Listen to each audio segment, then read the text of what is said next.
정부가 코로나19 유행이 풍토병으로 가고 있다고 보고 감염병 등급을 하향 조정하기로 했습니다.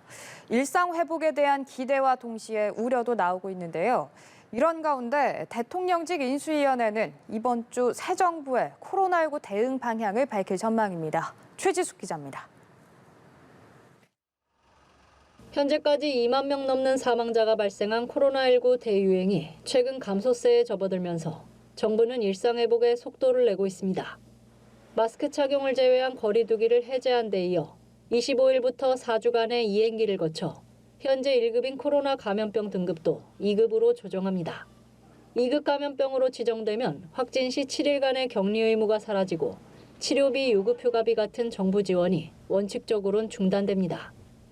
확진자가 편하게 동네 병의원을 찾을 수 있다는 장점이 있지만 추가 확산 가능성은 배제할 수 없습니다. 국내 오미크론 재조합 변이 출현으로 재유행 우려가 나온 가운데 고령층과 어린이 등 감염 취약층의 안전이 문제입니다.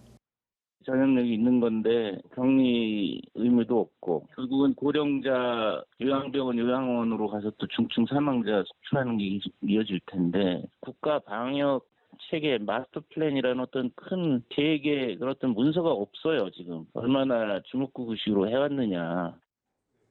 정부는 실외 마스크 착용 해제도 검토하고 있지만 인수위는 재차 신중할 것을 당부하고 있어 새 정부 출범 뒤 방역 지침이 재조정될 가능성도 나옵니다.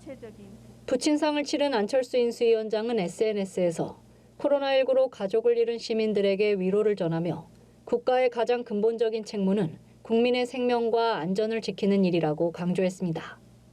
안 위원장이 업무에 복귀하면서 인수위 코로나 비상대응특위는 조만간 코로나19 방역 대책과 손실보상 계획 등을 밝힐 전망입니다. 연합뉴스TV 최지숙입니다.